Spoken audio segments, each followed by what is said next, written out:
Hey guys, Chris here. Today I'm in the Sierra Nevada and I have a story about a young man who goes solo backpacking in the Beartooth Mountains of Montana. And there he has an experience with something that does not want him there. Also, after the story, we're going to do a hike up to Abbott's Pass. Beautiful area in the mountains here. That's next.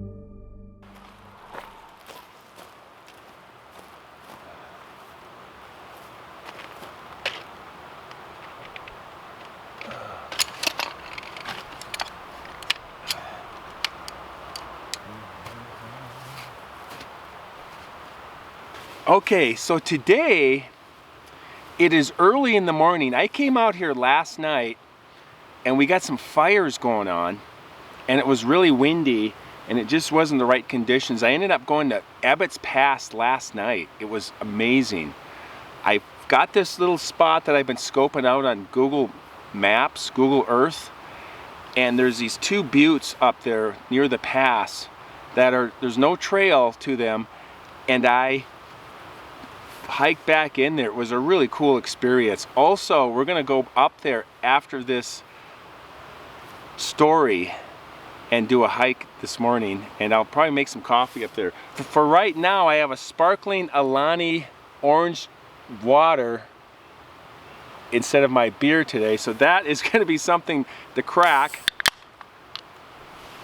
and put in my cup here for our story. So yeah, too early for beer today. But this Abbott's Pass is just an amazing area. There's a lot of cool stuff up there. Carson Iceberg Wilderness is up that way. Some lakes, incredible volcanic peaks, great country. So, all right, cheers. So this story takes place in 2015. A young man by the name of Travis, 34 years old, he was from Boston. And he, every year, would do a solo backpacking trip. This particular year, he decided to go to Montana. He'd never been to Montana, and he decided to go to the Beartooth Plateau. And the Beartooth Plateau is just an incredible uplift of mountains and plateaus northeast of Yellowstone National Park, along the Wyoming-Montana border there. The Beartooth Pass goes to 10,700 some feet, and Granite Peak is there. Granite Peak is 12,800 feet plus. And this is the Beartooth Mountains are a mountain range on top of a plateau. It's just an incredible country. I've backpacked there, I've hiked there when I used to work in Yellowstone. Great country.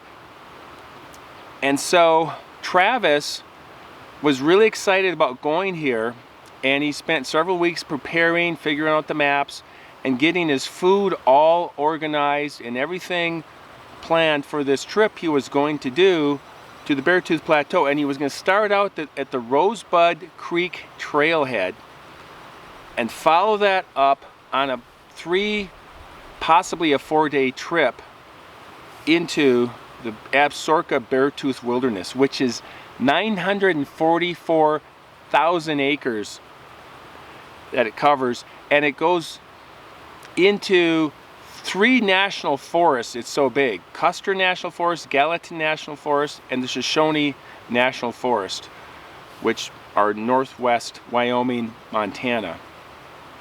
Check it out. It's worth taking a look at. So Travis made his way out to Montana, went to the Rosebud Creek trailhead, and the plan was to hike in and follow a series of emerald blue lakes up into the Absaroka Beartooth Wilderness. On the second night out, he found a spot and he set up camp. Decided to go find some firewood. So he goes off and he finds a small stream, gets a little distracted by it. There's some wildflowers along the stream. And he's just kind of enjoying himself. Gets his firewood and he goes back to camp. And the strangest thing, he immediately sees his tent is up in a tree about 20 feet high. Immediately he's mad, infuriated that some camper, most likely, came in and is messing with him, decided to like prank him and put his tent up in a tree. And then he looked and he couldn't see his backpack. So he starts looking around and he's just pissed off. He finds his backpack. He notices that the pack was open, but whoever opened it didn't unzip it and mess with his contents. It was ripped open. The fabric was just torn open. And so now his thought is, maybe this was an animal, bear maybe, a mountain lion. It's the only thing he could think of. And most of the contents were gone in his backpack. So now he's really concerned. He had some freeze-dried food in there that was not messed with. His water filter was still there. He was really grateful for that. But all the food that he planned and packed for this trip was gone, except for a small bag of almonds. And so now he's thinking, maybe this was like an omnivore that ripped into this pack and took the food. So now he's really concerned about his whole trip is just changed instantly like that. And he's thinking, at this point, I need to get out of here. I don't have enough food to do this 3+ day trip. So he decides to leave, and before he leaves, he tries to get his tent down. He can't get the tent down. It's kind of lodged up between two pine boughs, like I said, 20 feet high, and he's throwing some rocks at it, trying to dislodge it, and he couldn't get the tent down. So now doesn't have his tent, lost most of his food, and there's about 2 hours left of daylight. And he's decided to work his way down to back to the vehicle, and this a 2+ hour trip back to the car to get out, but the sun is dropping. He also knew that if he climbed up into that tree and tried to work the tent out and he falls, he knew he was going to be in serious trouble. Breaks his arm, breaks his leg, breaks his shoulder or something, and that would just be a mess. So he thought, okay, I got to let this one go. I just got to get out of here. So he's hiking down the trail. He's really concerned about what's happened to him, and he's still mad that, who knows, was it a person? Was this an animal? It was really confusing to him. And he had this feeling of being watched. Just a strange feeling of being watched. And every time he would look behind him, he wouldn't see anything except for the vegetation moving in the breeze. So about an hour later, he's at this small lake filling up his water bottle. And behind him, he hears this chattering. It almost sounds like children. And he turns around and says, "Who's there?" really loud. And then he hears footsteps running off, like whoever it was did not want to be found, and they took off. You could just hear footsteps. And it really kind of creeped him out, but then he thought, okay, this is somebody messing with me. and maybe they got a camera and they're pranking me and they're having fun or something. It was very confusing again what was going on. And so he yells out, "You better stay the hell away from me."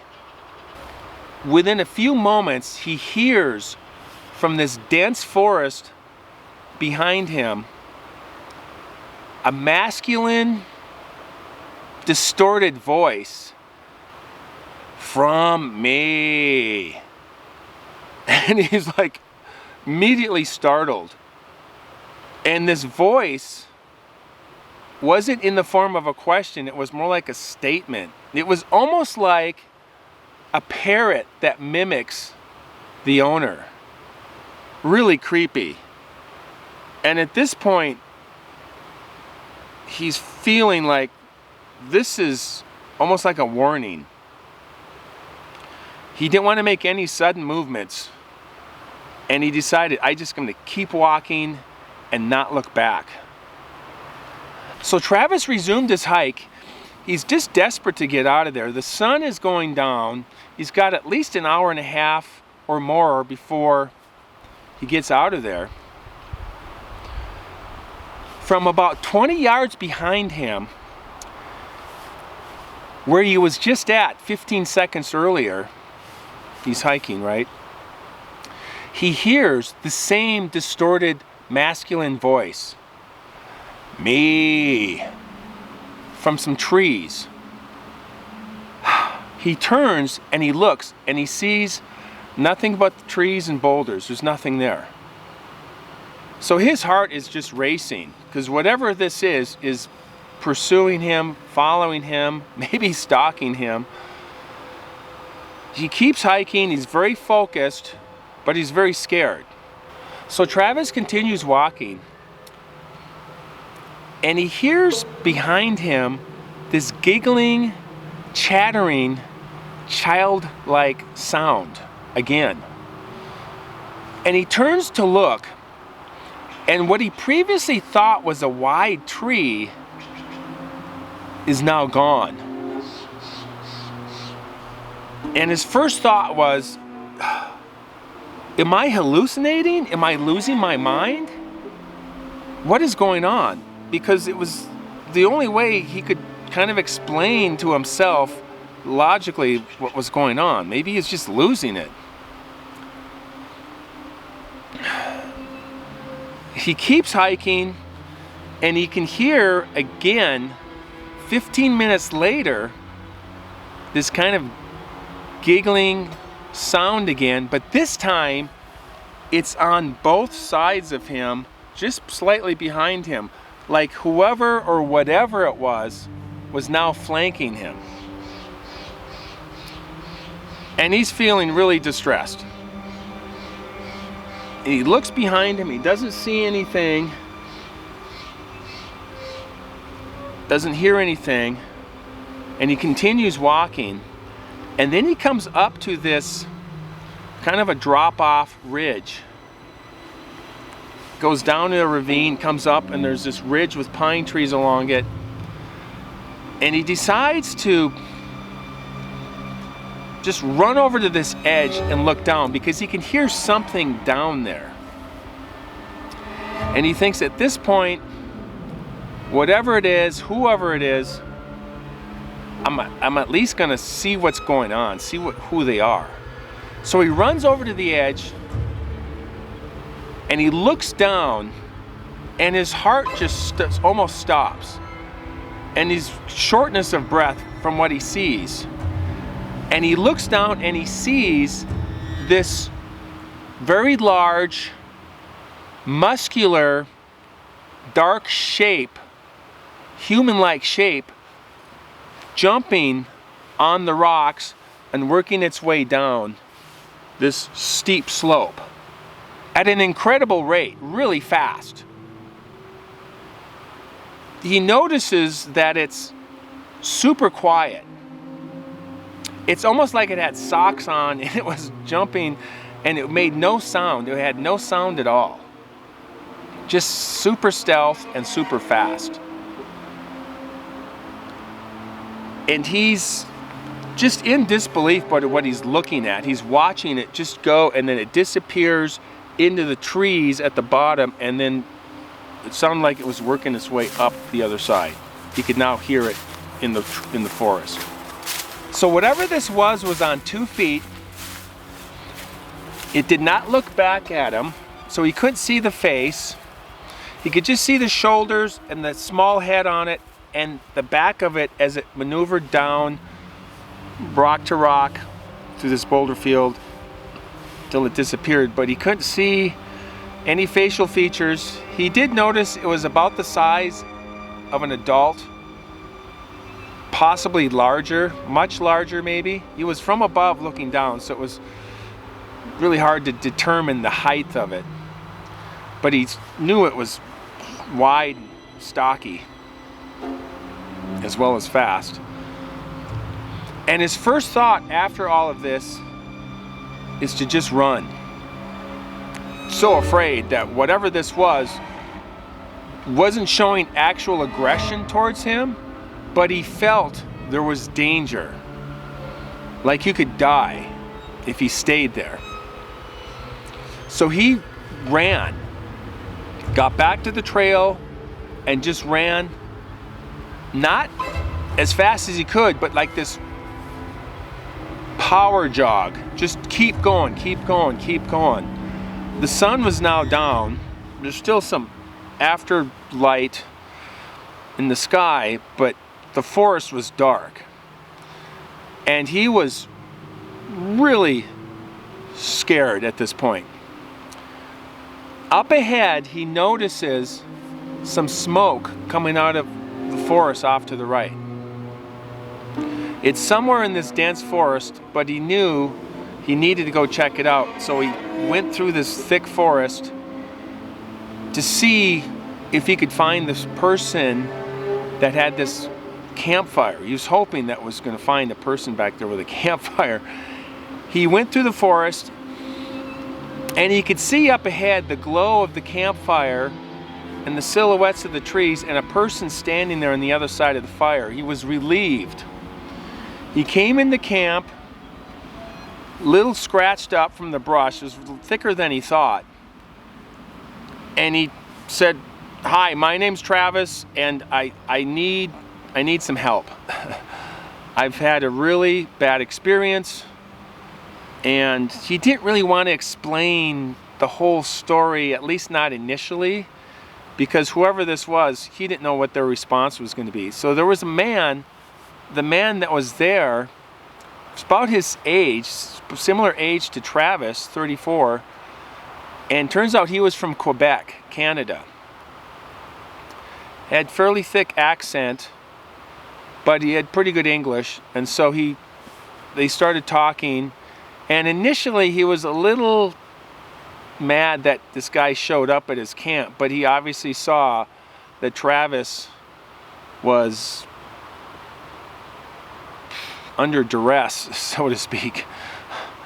And he asked him about his backpack. He noticed it was ripped, did not have a tent, and Travis initially said he believed it was a mountain lion that had done this to his backpack. And then he later just said, "Here's really what happened. This is my whole story." He explained everything. And the guy didn't doubt him. He obviously, Travis was under some kind of duress with this situation, so he accepted it. About an hour later, after talking with this man from Quebec, this guy goes into his tent and goes to sleep, and then Travis stays around the campfire, spends the night there feeding the fire. He's going to keep that fire going all night. He did notice at one point, he thought he saw some eye shine between the trees for 4 or 5 seconds looking directly at him. And at this point, because he had the fire, he felt a lot more confidence that he was going to be okay.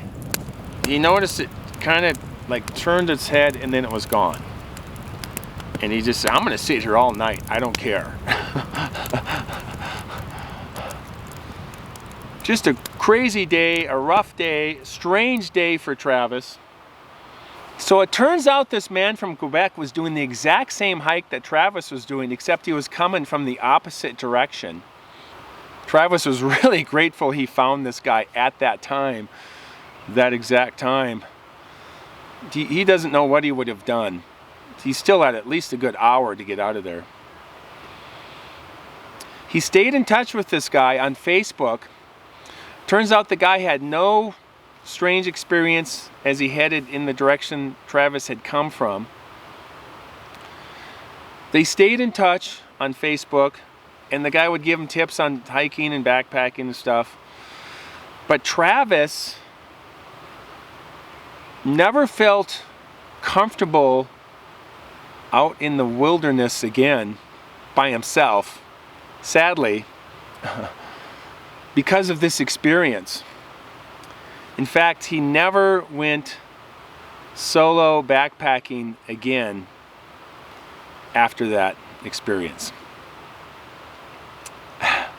And that is the story for today, you guys. Pretty wild story to be by yourself and then to lose most of your gear and your tent, food, and then have to get out at night and have something pursuing you. Wow. All right, so we are gonna go do this hike up at Abbott's Pass, and this is gonna be really cool. I got a little story about what I found up there last night too. Very interesting what I found, at least what I think I found.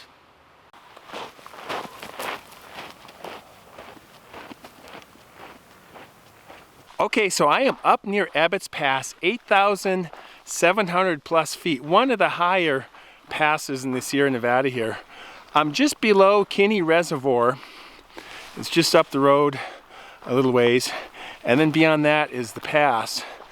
And I found this spot up here along the highway, but it's roadless. There's no trail back in here. There's a really cool pond and these rock formations. I'm just loving this.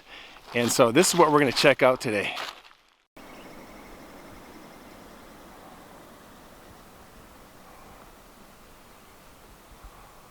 So behind me we have Sierra junipers, they're called.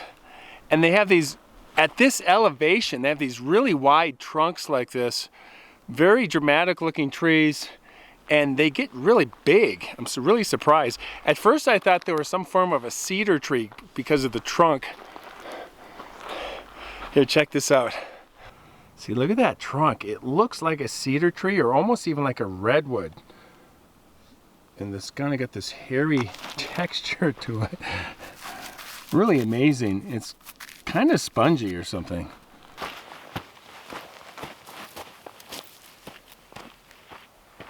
So this is what first caught my attention when I was checking out the maps. This butte behind me here. The thing is a lot larger than it looks on camera here. It is really cool, and I got some dramatic pictures of it last night. I was really happy with that. Let's go check out the pond.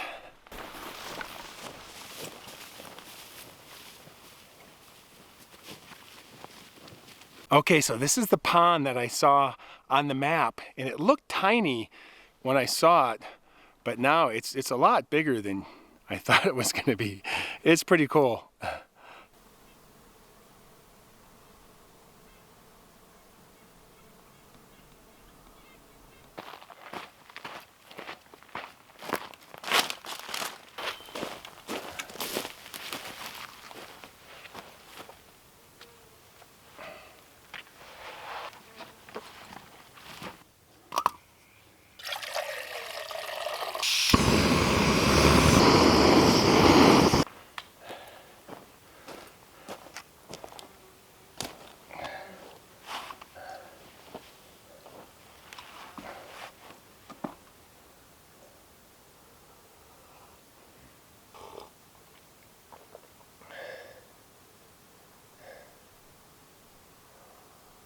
I love this fantastic old Sierra juniper here.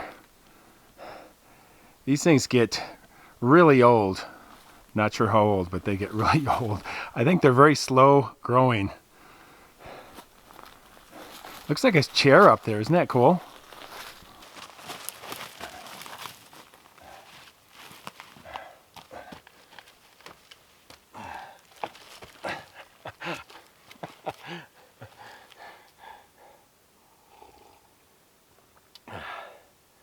I've never sat on the side of a tree before.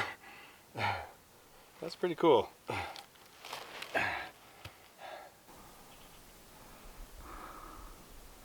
All right, you guys, I appreciate you guys watching. I'm having a lot of fun out here. Got more stories to come. If you haven't subscribed and you like stories about the strange, unexplained, and things that go bump in the night, you're in the right place. Please subscribe. And as always, we will see you on the next one. Keep hiking.